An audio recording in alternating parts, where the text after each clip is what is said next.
নমস্কার বন্ধুরা, রাধে রাধে। তো তোমাদেরকে সবাইকে প্রণাম জানিয়ে আর তোমাদের ভালোবাসা নিয়ে আজকের ব্লগটা স্টার্ট করলাম। আশা করি অনেকটা ভালো লাগবে। তো স্কিপ না করে পুরো ব্লগটা দেখবে। আর যে যেখান থেকে আছো অবশ্যই একটা করে কমেন্ট করে জানাইও যে আমার ভিডিওগুলো তোমাদের কেমন লাগে।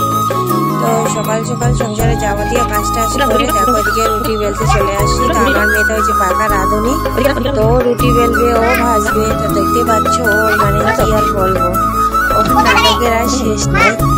এইটুকু মেয়ে রুটি বেলবে, রুটি ভাজবে, মানে আমি ওকে যদি ভেজে দিচ্ছি ওর পছন্দ হচ্ছে না, ও নিজেই ভাজবে।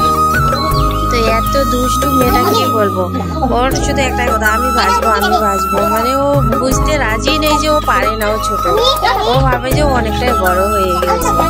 তো আজকে প্রতিদিন তো মুড়ি দিয়ে বা চানাচুর দিয়ে চা খাই, কিন্তু আজকে আর চাটা খেতে ইচ্ছে করতেছে না। ভাবতেছি একটু রুটি বেলে নিই। আর শরীরের পরিস্থিতি তোমরা দেখতেই পাচ্ছ আমার কতটা খারাপ, এত পরিমাণে ফুলে গেছি কি আর বলবো। শরীর কিন্তু চলতেইছে না। এখানে আমি ভিডিওটা স্পিড করে দিয়েছি, তাই হয়তো তোমাদের মনে হবে যে আমি মানে খুব স্পিডে কাজ করতেছি, কিন্তু না, আমার মানে কি বলবো, চলাটা পুরো মানে দায় হয়ে গেছে। তো রুটি টুটি বেলে গেলাম একটু মাঠের উদ্দেশ্যে, কারণ মাঠে একটু মানে আলু টালু বাইর হয়ে থাকে। কোথাগুলো হাঁস মুরগি অনেক আলু আমাদের নষ্ট হচ্ছে। তো ওইদিকে একটু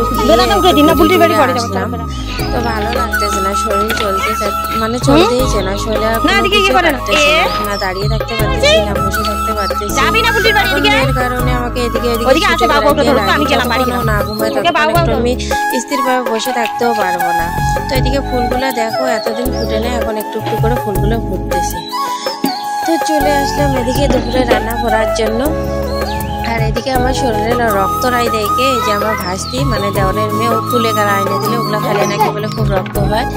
তো আমার তো ফল খাইতে ইচ্ছে করে না, আমার এতটা মানে কি বলবো, ফলের মধ্যে যেমন আমার অ্যালার্জি, খেতে ইচ্ছে করে না। তখন শরীরের পরিস্থিতির জন্য খেতে লাগতেছে। তো মা আর মেয়ে দুইজন মিলে ডালিম নিয়ে বসছি, এখানে ডালিম ছুলতেছি, দেখি কতগুলো খেতে পারি। তো 3টা ডালিম নিয়ে বসি, সবে একটা কেটেছি, আর দেখি বাদ বাকিগুলো কখন খাইতে পারি। আমার কি বলতো, কেউ একটু যদিও ছুলে টুলে দেয় তবুও খাইতে ভালো লাগে, কিন্তু নিজে ছুলে না খাইতে ইচ্ছে করে না। সারাদিন কাজ টাজ করে ইচ্ছে করে না যে নিজের জন্য একটু যাই জিনিস ছুলে একটু খাই। তো দেখতেই পাচ্ছ সকালবেলা তো উঠান ঝাড় দিচ্ছি, আবার 10টার দিকে ঝাড় দিচ্ছি, 11টার দিকে ঝাড় দিচ্ছি, আর এত পরিমাণে পাতা পড়তেছে। তো কি করবো, বাধ্য হয়ে মেয়ে কাজ করতে লাগিয়ে গেছে।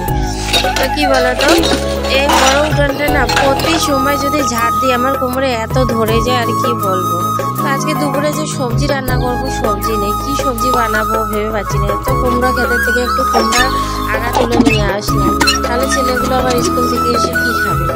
তো আজকে আমার শরীর এত খারাপ যাচ্ছে, তোমাদেরকে আমি কি বলবো।